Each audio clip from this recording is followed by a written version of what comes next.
bien le bonsoir, voyageur. J'espère que le voyage jusqu'à mon humble demeure vous est agréable. L'histoire que je vais vous conter ce soir parle justement de voyage. Celui-ci, en revanche, se révélera bien moins paisible que le vôtre. Bien, prenez place et laissez-vous porter. Contrairement à notre histoire précédente, celle-ci prend place dans un pays lointain, situé par-delà les mers. En revanche, elle eut lieu bien plus récemment que vous ne le pensez. Je devrais dire, je pense même que certains éléments vous seront familiers. Tout commence avec un écrivain amateur du nom de Jonathan.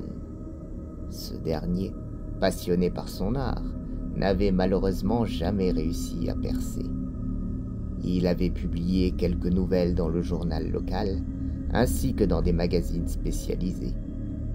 Au fil du temps, il avait gagné ses admirateurs, mais cela ne suffisait pas à faire un roman à succès.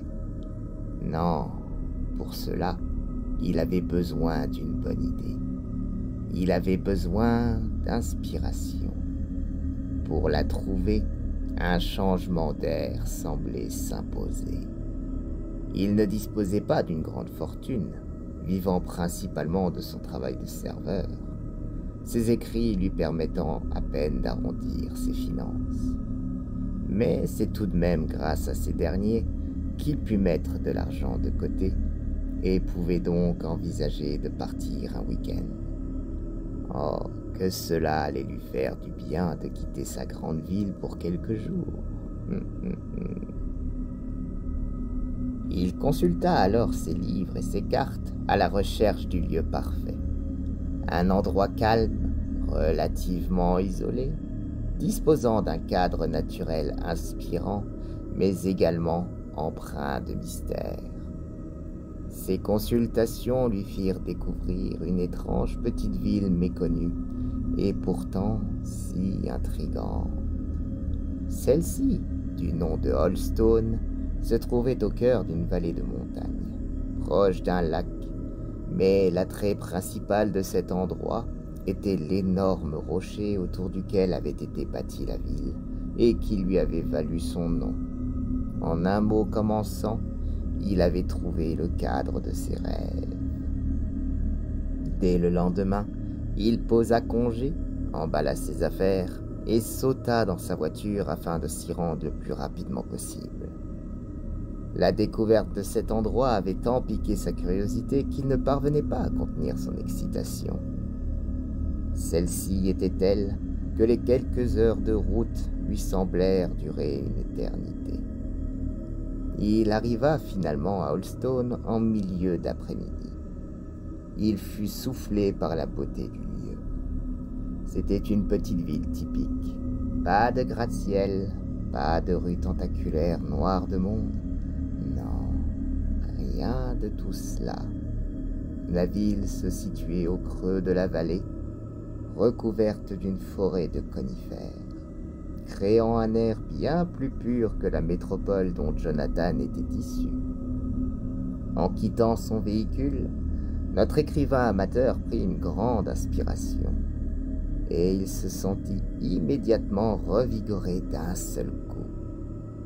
Mais ce qui le frappa le plus, ce fut le rocher au centre de la ville. Ce dernier, visible de très loin, était bien plus grand que les humbles habitations de briques et de bois l'entourant. Il écrasait la ville sous son imposante stature. Jonathan n'avait qu'une envie, se rendre à son pied afin de l'admirer au plus près. Cependant, il devait d'abord se sustenter. Il n'avait rien mangé depuis son départ, et la faim était au moins aussi grande que sa soif de découverte. Il prit son sac à dos et commença à se diriger vers le centre de la ville. Mais à peine avait-il commencé sa marche qu'il rencontra un homme d'un âge certain, à la barbe aussi propre et entretenue que son chapeau. contrastant étrangement avec une mousse fongique se trouvant sur le côté de sa nuque, juste en dessous de son oreille. Celui-ci observa l'écrivain d'un œil d'apparence méfiante, mais assez surprenamment, son visage s'adoucit rapidement, et il se révéla curieusement cordial. « Bienvenue, étranger », lança-t-il d'une voix enjouée.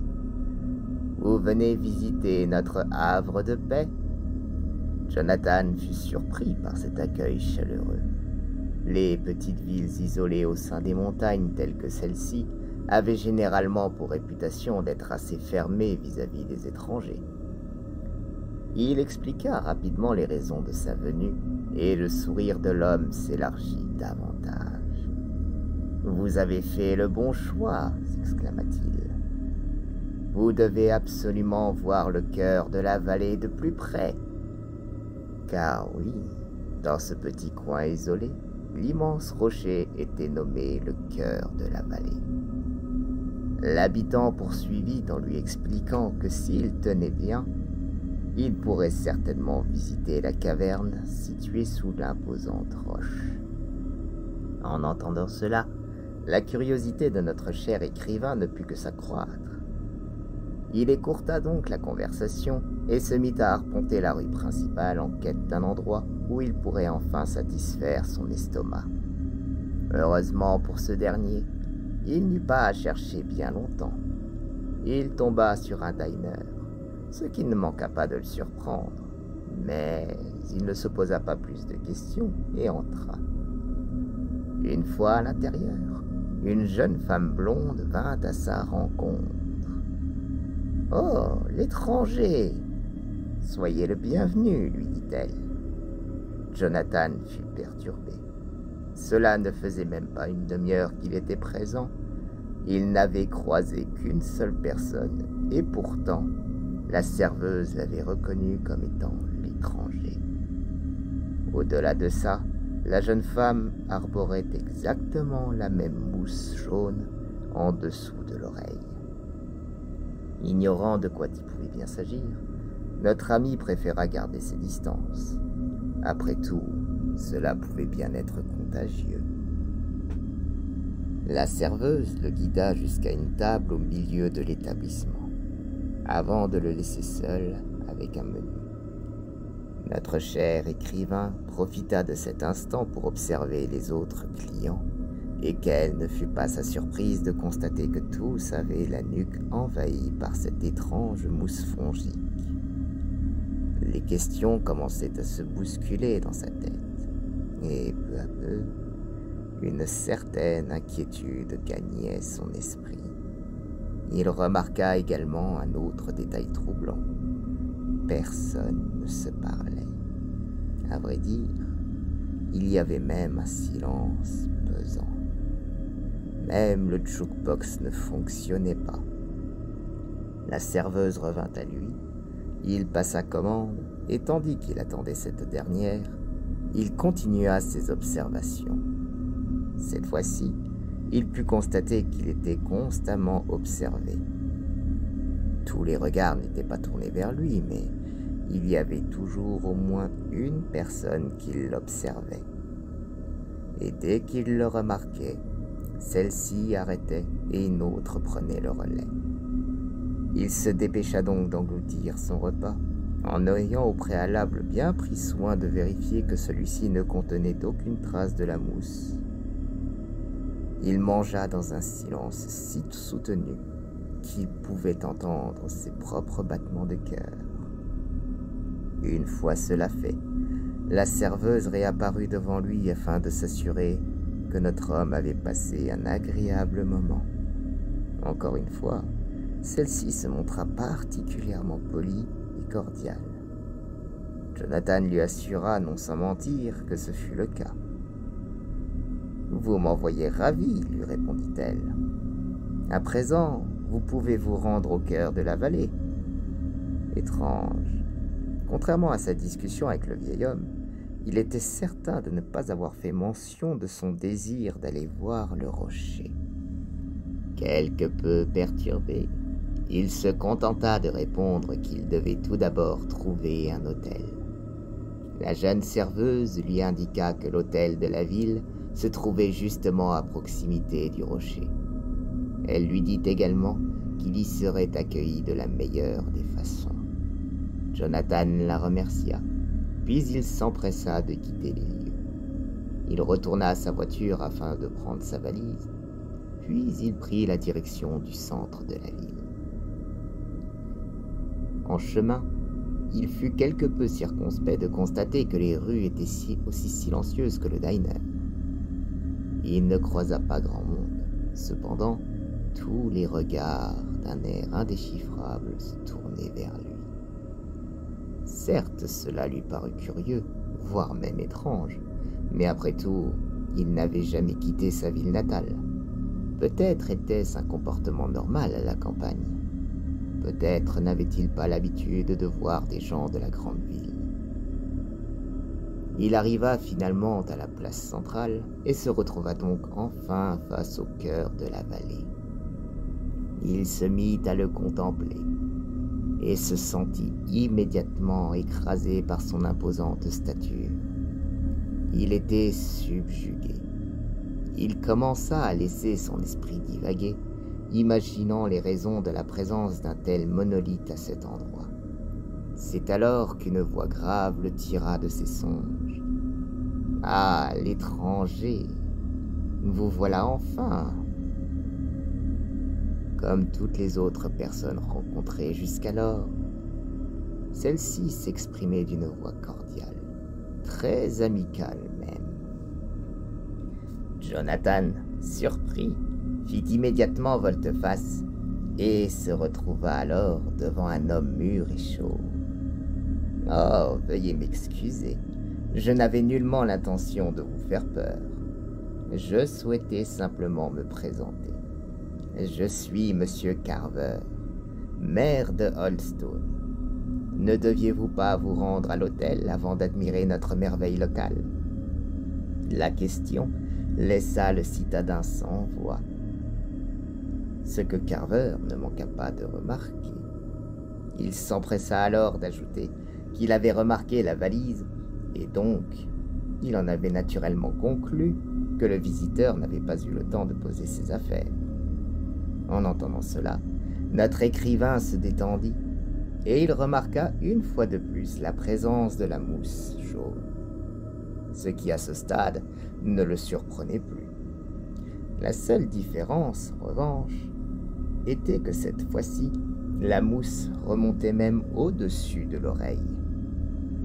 Le maire fit alors un pas de côté, afin de montrer l'hôtel d'un geste du bras. Jonathan le remercia brièvement avant de s'y diriger d'un pas hâtif. Il pénétra dans l'établissement et se dirigea vers le comptoir. Mais à peine l'avait-il atteint que l'hôtesse lui tendit une clé. « Bonjour, étranger.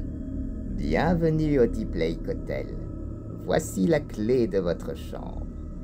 Vous disposez de la meilleure de tout l'hôtel. » Le citadin fut soudainement envahi par un profond malaise, si bien qu'il n'osa même pas poser de questions. Il se contenta de remercier son hôte, avant de saisir la clé et de se rendre dans la chambre le plus vite possible. Une fois à l'intérieur, il ferma la porte à double tour, fit une brève inspection de la chambre, puis il regarda par la porte-fenêtre menant au balcon, et ce qu'il vit lui glaça le sang. Monsieur Carver, le maire de Oldstone, n'avait pas bougé de l'endroit où il l'avait laissé, et ce dernier avait son regard fixé sur la fenêtre, toujours en affichant le même sourire cordial. En voyant cela, Jonathan eut un violent mouvement de recul, si bien qu'il bascula à la renverse et se retrouva rapidement assis au sol. Il était tellement perturbé qu'il ne chercha pas à se relever. Son souffle commençait à s'accélérer au rythme d'une bouffée d'angoisse progressant davantage à chaque nouvelle inspiration. Où était-il tombé? Pourquoi tous ces gens le fixaient-ils sans cesse? Pourquoi semblaient-ils tous être murés dans un silence digne des moines les plus reclus, sauf avec lui? Comment pouvait-il savoir où il avait l'intention de se rendre à chaque fois? Toutes ces questions traversaient son cerveau, telles de longues aiguilles de verre qu'il s'y enfonçait lentement. Il ferma les yeux, se concentra pour reprendre le contrôle de sa respiration, et une fois cela fait, une idée glaçante lui saisit l'esprit. Les habitants semblaient tous partager une conscience collective, et la seule explication qu'il pouvait entrevoir se trouvait en ces excroissances fongiques que tous avaient à proximité des oreilles et de la nuque. Il ignorait comment, mais s'il devait se rendre à l'évidence, les habitants étaient tous infectés par cette étrange substance qui semblait les contrôler. Cependant, cela n'expliquait pas l'étrange intérêt qu'ils semblaient tous lui porter. Après tout, s'ils lui voulaient du mal, ils auraient déjà pu lui en faire à de multiples reprises. Cela dit, il n'avait pas envie de vérifier sa théorie. Il se sentait en danger et n'avait pas l'intention de rester plus longtemps. Il se releva rapidement, jeta un nouveau coup d'œil par la fenêtre et constata que le maire n'avait toujours pas bougé. À vrai dire, il semblait même l'attendre. Il recula et se mit à réfléchir à une échappatoire. Il prit sa valise et quitta la chambre en laissant la clé dans la serrure. Il descendit les escaliers à pas de loup et se faufila à l'arrière du bâtiment afin de trouver une porte de service. Une fois fait, il l'utilisa et se dirigea en direction de sa voiture aussi vite qu'il le put, sans attirer l'attention. Il y parvint assez rapidement. Une fois retrouvé, il y entra, mais lorsqu'il tourna la clé dans le contact, rien ne se passa. Il essaya à plusieurs reprises, mais obtint toujours le même résultat. La panique le gagna à nouveau, tandis que sa respiration gagnait en intensité. Un mouvement à l'extérieur attira son attention. Il leva les yeux du volant et, une fois de plus, il put sentir son sang lui glacer les veines. Les habitants de la ville s'approchaient de son véhicule, formant une foule compacte, l'encerclant peu à peu. Pris de panique, il tenta à nouveau de démarrer la voiture, tournant plusieurs fois la clé, mais le résultat ne changea pas. Désespéré, il quitta sa vieille voiture et fit face à la masse de population qui l'avait encerclé. Il n'avait plus aucune échappatoire. La panique continuait de le gagner, ce qui finit par lui faire perdre son sang-froid. « Que me voulez-vous » se mit-il à hurler. Étrangement, ce hurlement sembla perturber les habitants qui firent un pas en arrière tout en portant une main à leur tête. Notre cher écrivain le remarqua, et la surprise lui fit reprendre un peu ses esprits. « Calmez-vous, je vous prie, » déclara le maire d'une voix toujours aussi cordiale. « Nous ne vous voulons aucun mal. Nous avons dû saboter votre voiture, car nous ne pouvons pas vous laisser partir.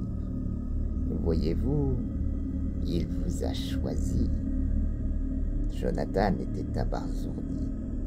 À nouveau, il perdit son sang-froid et donnant un violent coup sur le capot de sa voiture. Le bruit sourd du choc provoqua un effet inattendu. En effet, en l'entendant, la foule semblait être prise d'une violente douleur les faisant plier. À ce moment précis, notre homme comprit. L'infection dont ils étaient atteints les avait rendus sensibles au bruit. Cela expliquait pourquoi ils parlaient peu et pourquoi aucun réel son ne se dégageait de la ville. Cela le surprit tellement qu'il ne songea pas à en profiter et ne vit pas arriver les deux hommes dans son dos qui vinrent le maîtriser. Une fois cela fait, tous se dirigèrent vers le cœur de la vallée dans un silence pesant. Ne pouvant s'échapper, Jonathan demanda bien des explications, mais la seule chose que l'on lui rétorqua fut qu'il allait le découvrir par lui-même.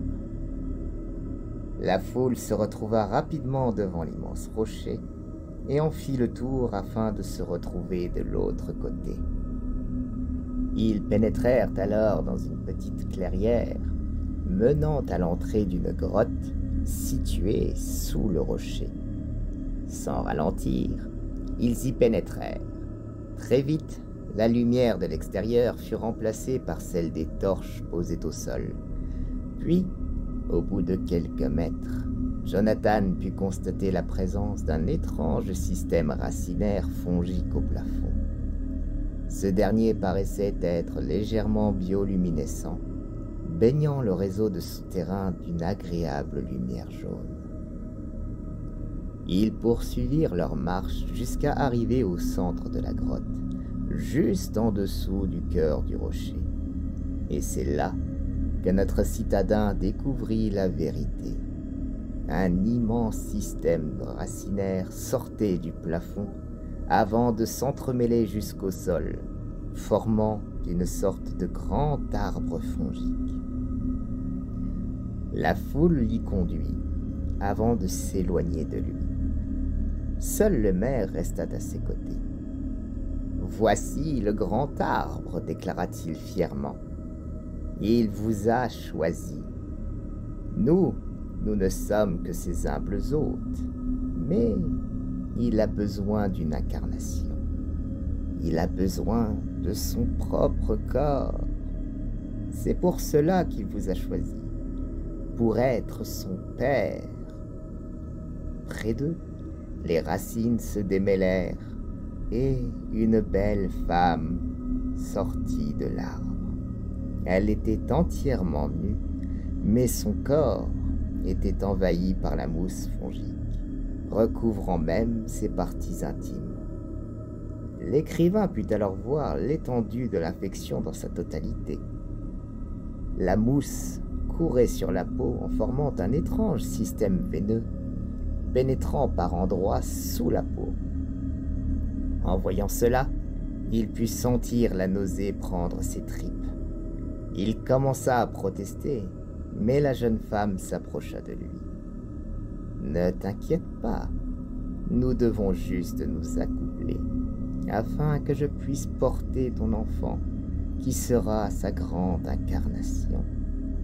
Nous serons les parents d'un être qui unifiera le monde en une seule conscience. Plus de violence, plus de haine, juste nous, tous unis en son esprit. » Jonathan eut un mouvement de recul, mais il savait pertinemment que la foule n'allait pas le laisser partir. Il regarda autour de lui à la recherche de la moindre échappatoire, et c'est alors qu'il s'aperçut de la présence de deux pelles non loin de lui. Il sut alors quoi faire. Il commença par hurler ses protestations, perturbant ainsi tous les infectés présents. Étant dans une grotte, le son se répercutait à merveille et donc amplifiait l'effet qu'il avait sur eux. Il se rua alors sur les outils, les prit avant de les cogner l'un contre l'autre. Le bruit fut tel que tous se recroquevillèrent sur eux-mêmes, pris d'une violente douleur, si bien que même le mycélium parut se contracter, voire même à s'assécher. Ni une ni deux, il prit l'une des torches et l'enfonça dans le système fongique. C'est alors que ce dernier commença à être rongé par les flammes. Tous les habitants se mirent à hurler de douleur, comme s'ils brûlaient en même temps que leur arbre sacré. Ils tombèrent au sol, et leur hurlement les rendait encore plus faibles, en accentuant davantage leur souffrance à chaque fois. Notre cher écrivain en profita alors pour fuir, sans même prendre la peine de se retourner. Il quitta la grotte et se mit en quête d'une voiture afin de quitter cet enfer. Il y parvint assez rapidement et put reprendre la route de sa ville natale. Lorsqu'il fut de retour, il dut prendre quelques jours pour se remettre de ce qu'il avait vu et vécu. Craignant de ne pas être cru, il n'alla pas voir les autorités. Cependant, 2 semaines après ces événements, il commença à en tirer une histoire, puis un roman. Après tout, l'inspiration était la raison de base de son voyage. Bien sûr, il changea certains détails, en ajouta d'autres, et le succès fut au rendez-vous. Cependant, ses rêves le ramenaient souvent à cette petite ville de montagne, et il y voyait souvent son roman sur un bureau, envahi par la mousse. Avait-il été finalement touché par la conscience collective? En avait-il gardé un écho? La seule chose qui était sûre, c'est que plus jamais Jonathan n'entendit parler de cette ville, et jamais il ne sut ce qu'il était advenu de ses habitants. Ainsi se déroula l'infection de Holstone. Ce fut une histoire bien longue aujourd'hui. J'ose espérer qu'elle vous aura donné des frissons. Ne vous en faites pas, notre prochaine histoire sera plus courte, mais je crains que son issue ne soit certainement pas aussi joyeuse. À bientôt, voyageurs.